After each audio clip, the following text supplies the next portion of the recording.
For softened and humbled by these aridities and hardships, and other temptations and trials wherein God exercises it during this night,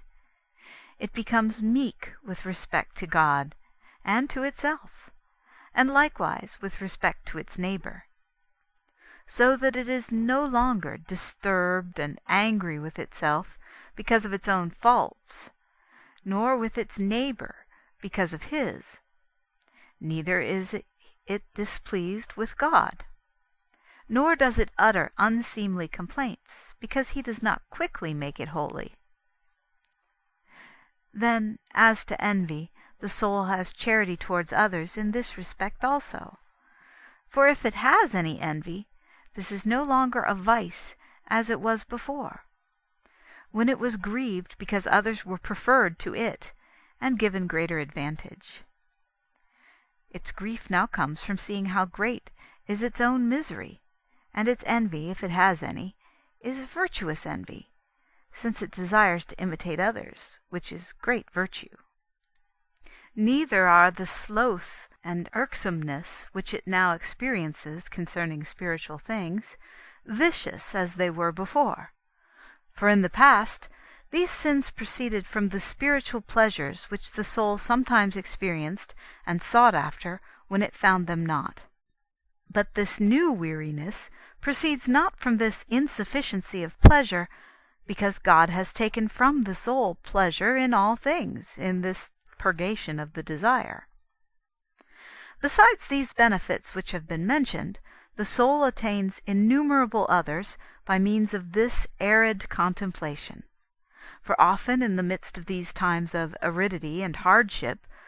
God communicates to the soul, when it is least expecting it, the purest spiritual sweetness and love,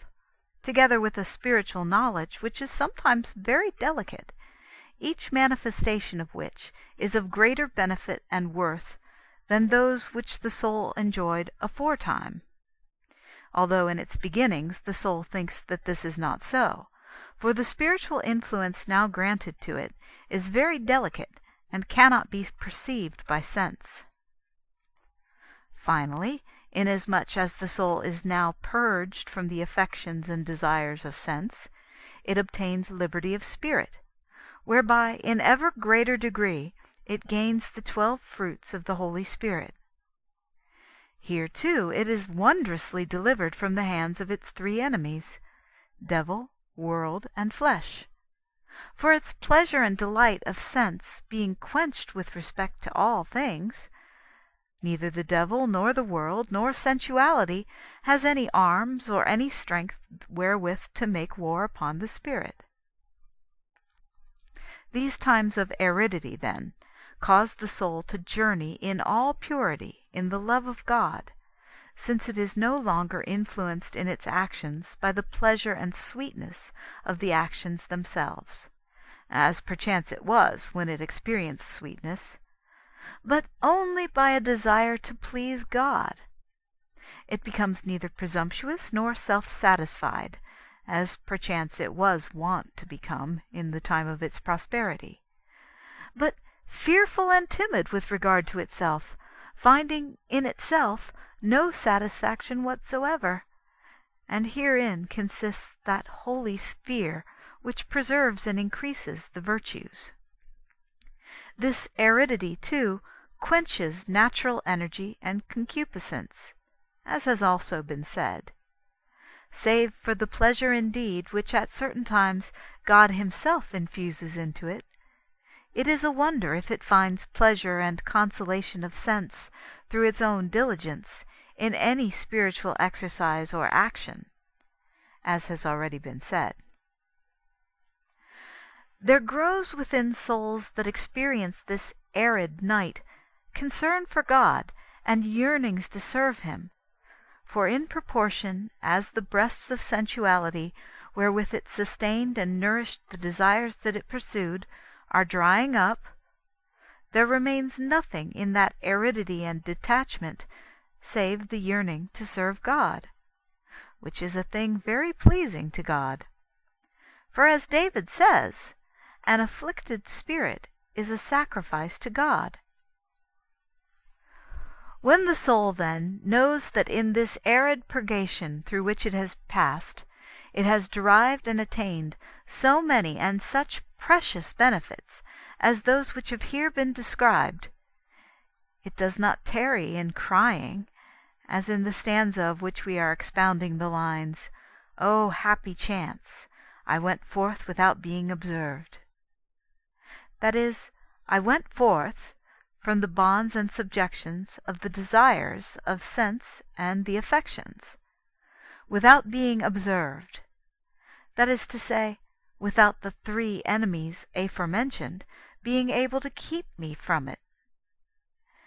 These enemies, as we have said, bind the soul as with bonds in its desires and pleasures, and prevent it from going forth from itself to the liberty of the love of God. And without these desires and pleasures, they cannot give battle to the soul, as has been said. When, therefore, the four passions of the soul, which are joy, grief, hope, and fear, are calmed through continual mortification,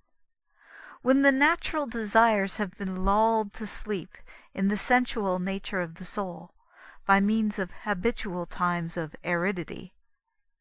and when the harmony of the senses and the interior faculties causes a suspension of labor and a cessation from the work of meditation,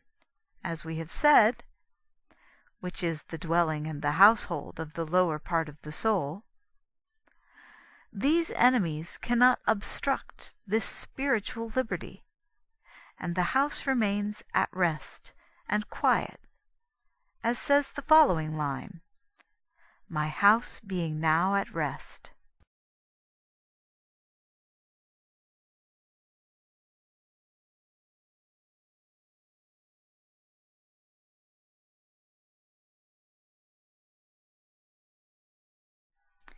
Chapter 14 expounds this last line of the first stanza, "My house being now at rest." When this house of sensuality was now at rest, that is, was mortified,